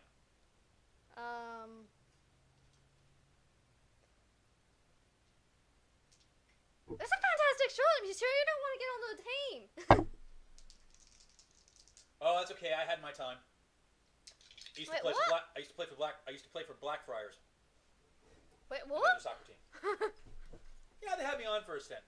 And you go running down the hallway with this robot and this thing scrambling up, and they're about 120 feet behind you, starting to come down the way. Nice. As you're trying to clear the hallway, however, the doors open and 2 more robots appear at the end of the hallway. Oh, shite. Changing plans, and he goes right away. He goes left, like down a side passage. Do you follow? Yeah. She scrambles after him. Give me another movement roll to run.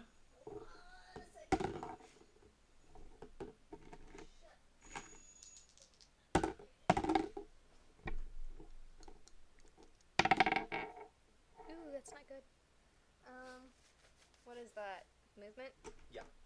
Yeah, she only got a 6. Not just your movement, your running score, because you're running. I have a running score? Oh, yeah. It would be a 7? It's Doctor Who, of course you have a running score. I mean, think of the episode. 7. Gotta love the running. It's a 7. It's a 7. You start knackering out. You start getting tired. Okay. And he's dragging himself on. He goes, we can't keep this up. And he goes into a side room, locks the side room, slams a broom through it, and goes, right, okay, let's review. What do we know? What did you see? Those things? Describe them to me. I couldn't see them. You remember you had light coming in. All he saw was a silhouette. She gives him a description of the things. Gray. There's like a gray thing that kind of has a mouth like a lamprey or something like that. It was about to suck something out of me, which I don't even want to know what it says about. Probably not a hickey. No, it'd be your mind. Oh, fantastic! Fantastic. It's going to eat my mind dry and make me a vegetable for the rest of my days. What do you expect? It's a gunner's smith. Nice one. Oh, and then there was this like robot thing with what was it on the center of its eye again? A single eye. It had like a single eye on it. Security drones. Yeah. Fortunately, poor make. He looks at the sprinkler system. He smiles. I bet they aren't watertight. Suddenly, all the sprinklers start going off except for your room.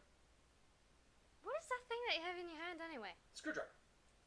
This doesn't look like a screwdriver. It's a sonic screwdriver. A sonic screwdriver. They make those. Oh, just for me. He pops his head out. He looks. Right. Still two of the aliens coming.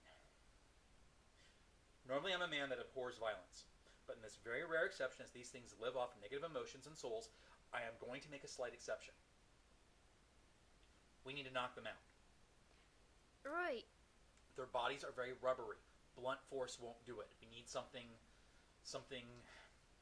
electric or something chemical or something caustic, even acidic if we have to. Just looks around the room. It's a cleaning supply room. We have cleaning supplies right here. Excellent! He starts scrambling through. Bleach! Bleach! We need bleach! And, bleach and, oh gosh, my brain is still scrambled. I'm trying to remember what all cleaning supply, what all stuff. Is there acetone? You can use bleach and a couple other things to make a chlorine gas. Okay. She names those couple of other things. Yes! Brilliant! Kisses you. Roll. Oh boy. 7. You! He's bad. He's a really bad kisser. What? Probably deserve that. And he starts mixing madly. What are you doing? Handing him stuff, helping out, keeping an eye on the door. It starts rattling at the door. You want maybe pick up the speed a bit? I cannot rush a chemical reaction. Oh, wait a minute. Yes, I can. Takes out the sonic screwdriver. The broom he put through the door shatters. Initiative again. Oh boy. Fortunately, she wouldn't have like a taser with her or anything like that because we wouldn't allow that in the stadiums. Your initiative? 6. He has initiative first. He finishes making a roll with the sonic screwdriver on the chemical agent and succeeds. It's ready. Grab it. She grabs it. You grab the agent. He grabs the table. He lifts up the table. The heavy oak table like it's nothing. Okay. They come through the door. You ever seen a comic book where like Hulk or something takes a light post and slams people? It looks like that. Okay. He takes the table and swings it at them double-handed like a baseball bat.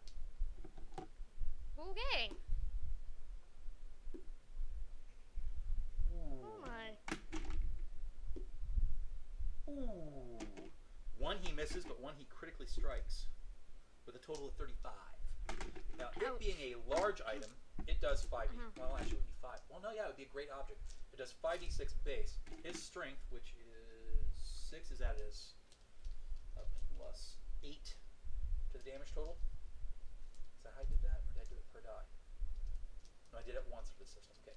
So this plus 8, and then he has a 1, 2, 3, 4. He has a 4-level success. That's 4 more d6. So the poor alien. Oh my. Ooh. Squirp. 10, 20, 30, 42, 44, 50 points of blunt damage. Wham! Ouch. The alien's rubbery, so he takes half of it. So he takes 25. It's still enough to knock him flat out. Okay. The table splinters as he hits the wall with it. Bam! The whole thing just explodes. Alright But there. the one rubbery alien just kind of goes and hits the ground. Alright there, Hulk. The second one turns, sees you with the caustic thing, and tries to affect your mind. Oh boy. And you actually see it in your mind's eye for some reason. Like concentric white rings coming out like smoke rings towards your head. What the hell? Ooh, he targets you very well. He's a total of 29 to hit you. So I've got to do something. Would you like to target dodge the effect? Sure. You attempt to dodge. Ha! You roll a 13, add your dodge score. Where are you? 14. You have a 14 dodge score. Yeah. Well, no, that's total. Total. I only have a 1 dodge score. He hits you by 10 points. He has a heroic success. Oh, crap. Oh, bugger. Okay. You have an intense urge to throw this mixture on Smith. Okay. You must roll a side defense now. And it's 3 levels higher than normal. So that would make it, originally it was average, that make it very difficult. You have a 24 or better. Would you like to drop a luck point? Yes! You roll that. Before I roll that? Oh, I have to do it before? I thought you said... You didn't declare that you would. You can do it after, but I'm giving you your options. Okay, I don't... roll straight. Uh-huh. You can roll straight. You failed, then you can get a luck point. You rolled before I was willing to look. That's what I'm trying to say. Now wait till I see. So that one doesn't count. Okay, Unless so you I throw gotta... acid on the doctor, that'd be bad. Yeah, it would. So, wait, let me understand this look thing again. I have to declare that I'm gonna do it, No. or... You don't have to declare. You have to do it until after the roll. Okay. Some situations you have to do it before, but this isn't one of them. Okay, because I was a little confused there. So we try it regular first. Okay. Not much better. Okay, so now we're making a luck roll. Oh, luck roll. Yeah, luck. Right, Luck. so your original roll is 2 plus what? This is defense. Do I have that? Your psychic bonus. Plus latent psi. That's what that is. Not your latent psi, your psi stat. Oh, my psi stat. Okay. I don't have a bonus. Okay. What's your will bonus then? That's a +4. So you have a total of 6, and you needed a 20, so you're 14 points shy. Okay, so now we roll luck. Oh boy. The luck table is here. It is the first luck point you spent, so there's +5. What's your luck bonus? +2. So +7 right there. It is to save someone else, so that automatically gives you an extra +2. That gives us a +9.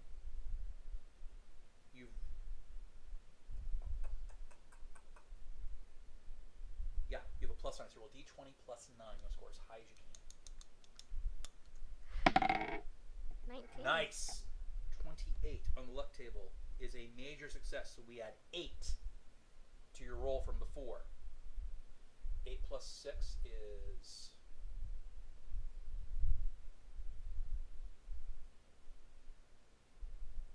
I'm bad at doing math in my head. 14, I believe. Yeah, 14. 14 total. And you only needed... Okay, you're 6 shy now, which presents a... Oh, it's just the tail end of critical success. I might have to review that table later, or review how I want to do luck. All right, so you do throw it upon Smith. Oh, crap. But rather than extra damage, Mm-hmm. it's now just going to be a to-hit roll. Okay. No, you just automatically be extra damage. So you get him to throw it. You're behind him. He hears it coming. Mm-hmm. He spins out of the way. As he spins out of the way, his action is to spin and grab like he grabs like a door or something, or like some kind of like man portal, something between the acid and him. Mm-hmm. Okay. And he tries to get that between him as he's dodging. Okay. Do I need to roll your a strike hit? roll? It's not a weapon you're familiar with, so there's a -4 minus the critical success means that you have a +4 to die rolls. You have a 16 sitting there. Okay. Do I add anything to that? You add your agility bonus. Agility, which I don't have one. So you total that. He easily blocks the acid. Okay. Oh, very clever, he says to the other one, and then slings the device he used to block it with. That's his last action for the round, and you still have one too. Oh, okay. I still have an action? The thing easily gets out of the way. You have an action left. Okay. Does she have control of herself? You roll again to try to control yourself, which is Okay. automatic. It's not an action to automatically resist. But if you choose resist, there's a bonus to do so. Okay. 18. You have it. Okay. You're like, what the hell? What just happened? They're psychic. What? Remember? Oh, shite. Sorry. New round. Ooh. 6. Smith goes first. He picks up a broom. Hua! Hua! Big split. Hua! Trying to intimidate the thing. Alright, gently. It just kind of goes and pulls out some weird looking kind of gun. Smith looks at the gun, looks at it. Cheater. I'm seeing a scene from Indiana Dodges Jones. as the guy fires. Then he tries to whack the gun out of his hand and misses. You go. Okay. Yeah, the gun shoots some like weird green energy beam that just like evaporates the locker next to it. Oh boy. So there's no acid or anything like that left in the tub? No. No. Well, actually, make that iffy. See, that's something you use a luck roll for. You use a luck to say, okay, I failed it, but I used my luck to say there's still some acid left in the tub. Okay. And the GM would roll to see how likely it is. I'm going to say there's just a little bit of acid left. We've got like a couple of cups full. It will work. Okay. So... Run over there and dump him. Sure. Give me another strike roll. He's busy engaged with the doctor, so... Nice. Oh, nice! It's agility? I say each cup does a d6 damage, so roll 2d6. 4 points of damage, but it has an average body. So you have given it, if I remember my character sheet correctly, you have given it a moderate wound. Okay. The beast drops the gun, is patting itself, freaking out from the acid. She still has an action? Because apparently its anatomy, the rubbery skin that it breathes through, the acid goes through all its pores inside it too, which is why it's freaking out and it's taking damage. Okay. She grabs a gun. All right. Yeah. Grabs the gun. Do I need to roll something? Nope. You pick the gun up. The gun's got a weird thing. It looks like a gun. Mm-hmm. It's this weird green alien thing, but on the back there are 3 buttons: blue, red, and yellow. You know how this thing works? Blue button. Blue button. All right. The gun starts glowing blue. Now what? Shoot it! Ow! Does it have a trigger? It has a trigger. Oh, okay. She pulls a trigger. Roll, strike, roll. It's still padding out, so you only need a 5 or better. Which is 7. good, because you rolled 7. 7 plus your agility bonus. I don't have one. And are you trained with weaponry? I don't think so, no. No, you're not, so you're -4. Sorry, -3. So you have a 4. You are partially successful. You manage to hit it, but you also slightly hit Smith. Oh, God. Oh! Sorry! I never learned how to use a gun. Now, it's a partial success, so the stun effect won't be as good as normal, so I roll for the critter. It's down. Smith is up. That is Smith is dead. And the whole that is his body is like this. Oh, God. So he sits there, left side of his body paralyzed, and he's running like that. He looks at me and he goes, Sorry? "You say this side and the other side? What may I say? British." What? My speech seems to be affected by the sensory. It is very often. It got a little bit too much tongue involved there. Yeah. But even Renaissance. I Absolutely brilliant. Good job. only understood the brilliant part. And yeah. The money doesn't.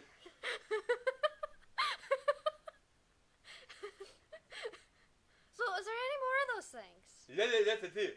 I think. You think? You don't know. And I understand it. Yeah, that's the thing. I understand it. So, there could be more.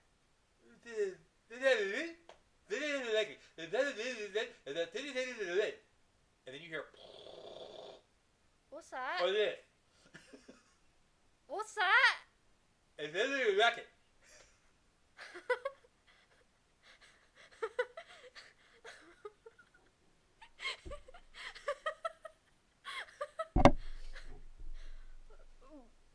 A rocket? Listen. Alright, do we need to be worried about that? Listen. What? He makes a motion for pencil and paper. Probably don't know, find something and gives it to He him. writes out, "I don't think so." And then he goes, pulls out a wallet, thinks for a second, puts it up there, and written on it is, "I don't think so. We should be safe." It's the same thing he showed you that had his MI5 badge on. Wait a minute, that's the same thing he showed the MI5 badge on. He sits there and thinks for a second, comes back up. "It's very versatile. Now get me up." Pulls him to his... Because he can't use his left leg at all, so he's on the ground. Oh, yeah. So, Okay. So he's leaning on you. He thinks real hard, puts the paper at you, and you see handcuffs, restraints. We have to tie it up. Oh, right. Would regular handcuffs work on it, though? He gets this look of, oh, shit. He looks around, thinks real hard. Freeze it. Freezer. Oh, freezer. Where's the kitchens? So you're dragging this thing to the kitchens. Yeah. All right? Thinks real hard. Don't forget the other one. Right. The other one's sitting there going. So you have to put him down. Oh, God. Yeah, she just dumps him on the floor. You start dragging those things to the kitchen. The poor kitchen cook is sitting there, flipping burgers, doing whatever, getting fish and chips ready. You come in with this squid. Excuse like, me. What the hell? Oh, it's something new. They're gonna be new calamari. Okay. Drags it in the freezer. Take it, put it in the freezer. The other one too? Yeah. The second you put it in the freezer, you see the whole thing just kind of goes stiff as its body just kind of goes. Yeah, that's not freaking. Probably the cold has some kind of effect on its metabolism. Right, so you want to leave those sit for about a week so that they kind of marinate and all that, and then it'll be fine. Okay. And then she goes back after Smith. All right. By the time you get back, motion has come back in his leg, but not in his arm. Well, at least I don't have to drag it. Point taken. Let's go get the robots. Oh yeah, I forgot about the robots. He goes up, you see the robots. Looks at him and goes, standard titanium triple weave shell. It's going to be too heavy for you to lift. With one arm. Woof, boom. She's very closely inspecting the robots. Because, you know, robots. Techie. He walks over to the freezer, puts them in the freezer too. So exactly He takes out their power cells. What are those? Power cells. Really? Don't mess with them, they're nuclear. Really? Yes. So exactly how are these things wired and whatnot? Do they have a motherboard or anything? Oh, they're far beyond primitive Earth circuitry. They're some kind of iodiide laser computer. They actually use lasers to transmit their information inside themselves. Hence why they need a fusion reactor. Right, kind of like the Soyuz stuff, or that's optics actually. Similar, but higher grade to scale. You're awful bright, he says offhandedly. Not really. Just, you know, a bit interested in technology. That's it. Alright, so you get them all in there. His left hand starts working. He's like, I had to call some people, and you can't hear the phone numbers, so go wait there by the door and make sure no one goes in. Better yet, make sure no one gets out. I got a gun. He still has that gun. He takes the gun from you. Oh, wait, hey! Snap! Just make sure no one gets out. Fine. Fine. Would have been easier with that gun. It should be docile now. It shouldn't be a problem. He stands by the door with that. Would have liked to inspect that. You hear people all around you. Did you see it? Did you see it? Yeah, everyone's talking about it. See what? Well, apparently we launched a rocket for some reason. Looks like it took off about 10 miles north of here. No one knows why. Who knows? It might have been some top secret government type thing. Okay. They do it all the time, you know? So you look over, you see him punching in numbers. His back away to you so you can't see what numbers he's punching. Yeah. Here, right, help will be here in about half an hour. Right, So we sit on them for half an hour. Right. It would have been easier if you let me have that gun. No. He reaches in his pocket, he pulls out another metal tube, opens it up, pulls out a pair of sunglasses, goes, put these on. He puts on a pair of sunglasses. Yes, no, I'm stealing from another universe here, but it does sound like something he would have. You see him set some dials. The cook's like, what do you got in my... Extra burgers, fried meat. Food inspectors. Right, extra burgers, fried meat. Watching how I'm doing my job. Right. Men in Black ripoff. Technically, they ripped it off of me. What? Long story. I needed parts, okay? Don't look at me like that. I needed parts. You people still use money for some reason I don't understand. Right. So, Mr. Smith, something tells me you haven't been exactly honest with me. Of course I've been honest with you. Right, MI5 and then switching over to the Daily Soccer? It's my cover, he says lamely. Right. About 30 minutes later, I should just play through the conversation for the next 30 minutes. So the two of you are sitting there by this freezer, backs against it. Mm-hmm. Where'd you get all that anyway? Occupational tools, so to speak. Tools of the trade. Right. You wouldn't mind if I took a look at them now, would you? I would mind indeed, thank you very much. That's a disappointment. You have the security clearance. Right, of course, because you're MI5. Yeah. Yes, I am. It'd be good to remember that. Thank you. Right. I'll believe that for you. Make you feel better. Knew something got scrambled when I regenerated the last time. You hear him mutter to himself. Richard, what? Nothing. Look, let's just stand here very quietly and be civil and not talk.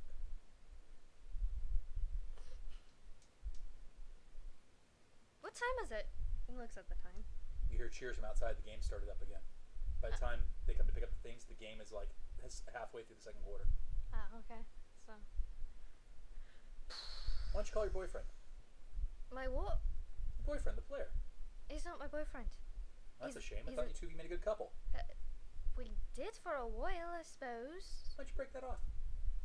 I had my reasons. Such as?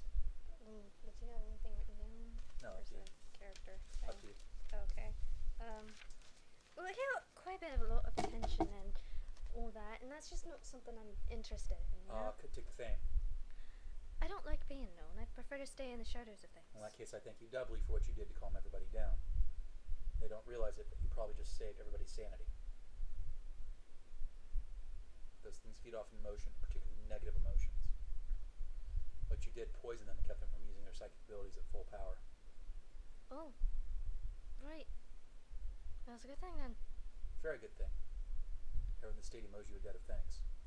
And my speech teacher owes me But they can an A+. never know. Why not?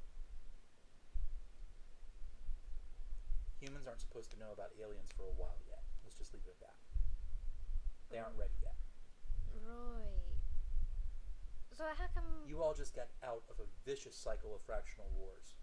You have competing religions, competing governments, competing ethnic groups, and all of them are armed. And now you've got nuclear weapons and things on the edge of development that are even worse than that. Nanite weapons, chemical infraction. So many things could go wrong if humans suddenly learned that there was more in the universe than them right now. It's a very fragile time. It's like being a teenager and having all those hormones going through you, not knowing what to do with them, and then someone who's older and more experienced promises to guide you through it, but they don't have your best interests at heart. That's kind of what it's like. Oh, kind of like a pedophile. Exactly. So are you going to wipe my mind then after all this? He sits there for a second, and he goes, I don't think I can. What do you mean by that? That locket you're wearing, Yeah? it's a psychic amplifier. It's a what? The reason I took an interest in it is because it's a bit of alien technology called a psychic amplifier. It increases your natural telepathic field. Oh. And from the look of it, it takes it out. It's also bonded to you. If I try to remove it from you, bad things could happen to your head. If I try to influence you with another psychic device, bad things could happen to your head. So somebody else could have like a psychic device and try to influence my head and I might go completely bonkers. Possibly. I was going to address that with you privately later in the week. I was going to meet and give you a psychic shield to put around it so it wouldn't fracture. Okay. Which I was going to do quicker than now next week. Because the people I have coming here want to talk to you too. They are? Yes. Who are they? 2 people come in wearing military uniforms with red berets. Oh, Christ. On the side, you see the word UNIT in dots. U.N.IT, the acronym. They flash some papers. They come in. One of them actually salutes Smith, and he goes, oh, please stop that. Who's this then? Your new companion? It's not like that. You're what? Better than the blonde you used to hang around with. Watch it. We're not companion and traveler yet. Yet? What are you talking about? Move fast, don't you? I'm still on holiday, Smith says to the woman. The woman turns to you and goes, hello. Anya Kelly. Marcia Kyle. You know someone's looking for you. Yes, I know someone's looking for me. Okay, I won't tell her you're here. I am very glad for your help. We are going to have to debrief you. Of course, you're going to come with us as we take the aliens into custody. So long as I'm back for dinner. Not likely, ma'am. Oh, boy, I'll have to give my This mother may a be call. somewhat extended. I'll have to give my mother a call and then get chewed out from here until As a next Tuesday. courtesy to the doctor, I will allow you to call anyone you need to call, but you can't tell them where you're going to be. Tell them you've gone on a holiday, something. Your rights will not be infringed. We will not harm you. But we do have to debrief you and explain to you what you've wandered into. This has happened before. Many British citizens, such as yourself, have encountered the alien threat before and have gone on to live perfectly normal lives. Right. Mostly. Mostly. You now know that humanity's not alone in the universe. Your life's never quite normal after that. But you're not going to be carted away or put in a prison camp. Okay, good. She looks at the doctor, and since you're still talking about it, I assume that we can't mind wipe you. So, Oh, good, because you might have a bit of fight on your hand in that particular case. So, give me a few minutes, and I'll make those quick phone calls. okay. She calls her brother instead of her mother. I'm in the bathroom, and I can't get out. I'm so sorry. Look, I completely forgot about that. Hold on just a sec. Could someone go up to the books? My brother's stuck in the bathroom and he can't get out. She looks at Smith. We'll get to him. Okay, somebody will be there in a minute to get you out of Why there. did you hit me? Well, you were acting like an arse. I think you knocked a tooth loose. Well, it wouldn't be the first one. I don't have many left. Oh, you poor baby. You just have to get some dentures. Alright. Anyway, I've got to go away for a little bit. I've got some things I need to get taken care of. Yeah, I know. Jeans is hurt. You gotta go baby him up. We get it. In a sense, yeah. So I might be away for a few days, thereabouts, maybe longer. I don't know. She nods. She nods with a few days coming. A few days, yeah, a few days. So let Mum know, and please don't let her go off too bit by it or anything like that. You see a couple of you guys walk in with tubes. They put the aliens and robots in tubes and walk out with the tubes so we can see what's inside. All right, so I gotta go now and give my boss a call so that way he doesn't get too frazzled about it. So I'll see you later. Love you. He calls her boss and relays a similar message. You get an answering machine. Okay, well, yeah, figures. Good. So, the unit people go, if you'll follow us, please. Doctor? Yes, I know, says Smith. You're a doctor? Yes. So your name is Dr. John Smith, then? Actually, just the doctor. Your name is the doctor? Yes. And not John Smith? Yes. And you're not MI5, are you? Technically, I am MI5. I'm also in the security force, CIA, FBI. He starts listing various intelligence organizations. Well, you certainly get around quite a bit now, aren't you? That's very helpful when you have to deal with pesky Earth leaders that can't seem to get together and make one government. Right. Because I would make things so much easier. Doesn't it? He says. Not necessarily. You'll have to forgive him, miss. He's always telling us how we're doing things wrong. Older and wiser, Smith says. Now, Smith looks like he's younger than you. He looks like he's about 16 or 17. Now, hold on a minute. You can't be more than maybe 16 or 17 there, mister. The unit people all start laughing. What'd I say? I'm 963. Shouldn't you be a bag of bones right now? Trust me. He takes your hand and puts it over his heart. He then moves it to the other heart. You got... There's two... Shh! Still in the public eye. What are you? I obviously am not human. Or they're there right now. They put you into some vans. The vans take off as soon as the vans are closed. Doctor, it's been too long, says Marcia. We've been waiting for you. There's many things. Oh, I'm sure you all are getting along fine without me with your procedures. He looks very disapproving at them. And guns. Hey! Gun is what saved your arse earlier today. So don't go turning your nose up quite so much there. Yes, as I recall, we would have had to use a gun if someone had a stronger will. I beg your pardon? It's not exactly like it was like the millionth time that I've had something take over my mind. I bet the first time you had something try to waltz in there, you didn't do quite so good yourself. Everyone kind of goes.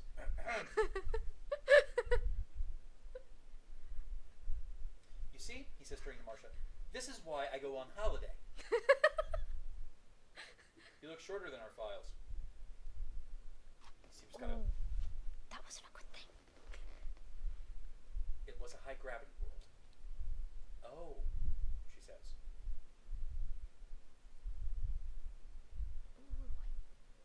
As if that explains everything. You're like, huh? How high gravity? 3 times Earth normal. Explain things. Doesn't really explain a lot to me, but okay. They drive you through London. You go into this old abandoned warehouse. And when they sit you down, you're in a briefing room. The doctor's sitting on one side, you're there. A bunch of officials from UNIT are there. There's a couple of guys from the American military that are wearing American uniforms. A Russian and a Frenchman, all wearing their various uniforms of their various militaries. Oh boy. And so they sit down and go, please begin the briefing. The doctor goes, well, I think the best thing to do first is talk from a layman's point of view rather than experts. Please, Miss Kelly, inform the signal dignitaries and generals what you saw. Right. Yeah, because you need the layman's point of view for this. Somebody's got their head up with their arse. So there's these aliens, greyish looking things with like lamprey mouth. They apparently were feeding off negative energy. Chatunga, says the Frenchman. Yeah, they were using the cameras in the stadium to get people all riled up somehow. I installed some kind of computer program. They had some robots with them too. It appears to have been a psychic bomb, says one of the Americans, and he pulls out some technical aspects. You see photos that show like the lower parts of the stadium, and there's Smith disarming the bomb. Well, that was what you were up to. I had to work fast. Right. Speedy Gonzales then.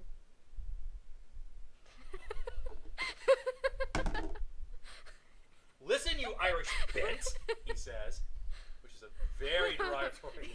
Listen, you Irish bent. I was busy saving this planet from slowly turning itself into having essentially psychic rabies for the rest of time.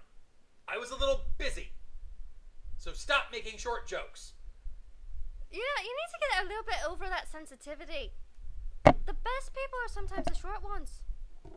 After all, think about it. The Frenchman goes, Napoleon.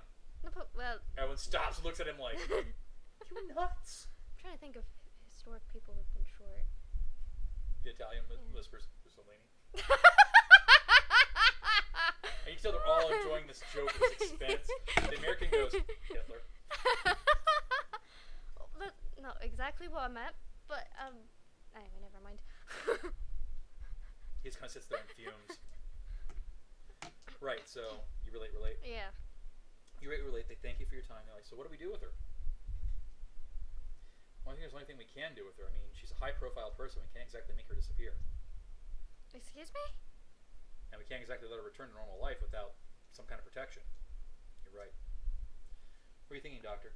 We need some kind of psychic shield for her locket to keep her mind from froing in case some psychic tries to make contact with her. Anything else? Might be helpful if UNIT had some people with their eyes on the regular. I mean, you guys have spies in governments and industry, but you don't really have anybody really looking through your populace. I go, you're right. Ma'am, would you please stand? She does so very hesitantly. Raise your right hand. Or right hand. We need something. You're right. And they pull out like this multi-denominational holy book. One part's the Bible, one part's the Quran, one part's like the Talmud. You see some other stuff in there, like the Rig Veda and stuff. Overachievers. And they put it down there, so you put your left hand on it. Do you swear by all that you hold dear you will defend the earth and all of its citizens against all threats, alien, foreign, and domestic? Now, hold on a second. I'm not exactly a fighter. We can put you in a prison camp for the rest of your life, says the Brit. Fine. Fine. You agree not to disclose anything of an alien or paranormal nature to any citizen who's not the proper security clearance? Like anybody would believe me anyway. Wait a minute, says somebody. This one has a criminal record. Oh, shite. Smith goes, I'm starting to like you already. What'd you do? Nothing. I just went poking around someplace and I didn't like it that much. That's all. Like a cat burglar, or? No, I just I was looking at, was exploring a bit on the computers. That's all. You're a hacker. I was for a while. One puts down a file. She's apparently involved with Puka. Oh, how do you know that? They all just kind of look at you. Never mind. Well, that makes that easy then, doesn't it? Yeah, I guess so. Well, you're not arresting me. I'm not gonna go. No, we're still gonna swear you in. We started Puka. What? Doctor, would you care to explain this one? Computer geeks, he smiles as he says that, began to notice that my name kept showing up in historical records in important places and journals and blogs and things. So we needed some way to counteract them, and the answer was Puka. And so long as we were counteracting them, we figured we might as well do some other good as we were at it. So you started that whole thing? Yes. I'm brilliant. And modest, says the American as he coughs. No kidding. So I've technically been doing stuff for you this whole time. Serendipitous, that. Right. You're quite full of yourself, you know that? I'm good, he says as he leans back in the chair. And I'm still on holiday. Fine, Doctor. We won't give you any assignments or anything you'll get into for a while yet, but it's good to have you back on the planet. Thank you. Alright, so how about we finish getting this show on the road so I can maybe do something, like go home? Well, I think it's the only one thing we have to show her then. I think you're right. Smith goes like that. Where'd you park it? Fine. What, you want me to show... I need a Land Rover. You want to show me a car? No. Not a car? A spaceship? No. Yes. Why do you need to show me a spaceship? You need to be prepared for how weird the universe actually is compared to what you've been taught. Alright. And a spaceship's gonna show me that? Yes. Okay. He gets the Land Rover. He clicks it up to the local punk station. Oh boy. Alright? And you're driving through London listening to punk rock. She just sits there, thinking about all the information that she's been given. They drive up in front of a blue police box sitting in a back alley. Okay. Here it is. He opens the door for you. It's that thing. Mm-hmm. That's... The door opens when he clicks his fingers. Oh, that's a bit better than the key. Go take a look. She takes a peek inside. And yeah, I know. It's huge. The first thing inside is this huge octangular octagon room with a raised dais. In the middle, there's some kind of pillar that moves up and down. Mm-hmm. And on the far side, you see two doors. Over here, you see a food bar, like a kitchen, a skillet, food stores, a pantry. Over here, you see a computer core, and there's coat racks right at the doors. She blinks and steps back. And then looks around on the outside. And then takes a look back in there again. And then steps back again. And then looks again. He walks in and goes, "You want to see how it works?" How is this possible? This is the TARDIS. Time and relative dimensions in space.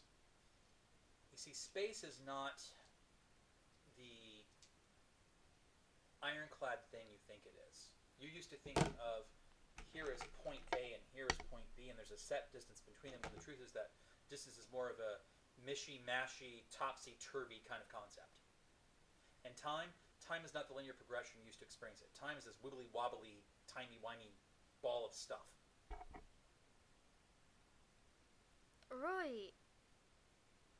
So you can take like a little thing like this and make it, well, that much bigger on the inside because space is just relative. The TARDIS is a door to an interdimensional space where the equipment currently sits. All I have to do is push the controls, and I move through that interdimensional space to another dimension, to another time, to another place, where the door opens to that time and place. Why police call box? It's stuck. It has a chameleon circuit that's supposed to make it look like anything I want it to, but for some reason I have never fully been able to diagnose. It is stuck as a 1950s police box. Other TARDISes aren't stuck, just mine. There's more. Okay, so I think it's very sad. There were. She's the last. Oh. So you said this could move through time? Yes. Quite much. So you could like go into the past or future or whenever you want to? With certain safety precautions, yes. Safety precautions. Never ever go back in your own personal time stream. Never ever. That's bad. You never ever go someplace where you could touch or meet yourself. That's bad too. You don't want to create paradoxes. Paradoxes create rips in time and space that just not good things come out of that. Okay. But yeah. So by traveler, that's what they meant. You just travel about time and space. Yep. I said you had companions. What do they mean by that? Well, sometimes people such as yourself end up being the witness to extraordinary events. It seems unfair to make that be your only sign of what can be. So sometimes I do take people with me. Anywhere you want to go? Oh, what, you're not going to take me out to dinner first? How about dinner?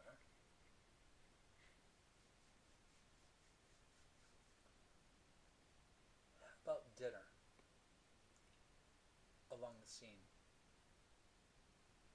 The Seine? The Seine in France. That's a bit hard to turn down. Right. He goes, he starts pressing some bells. Pull that pump. Pull this pump? That pump. No, not that pump, the other one. Well, I said this pump. You're supposed to be paying attention.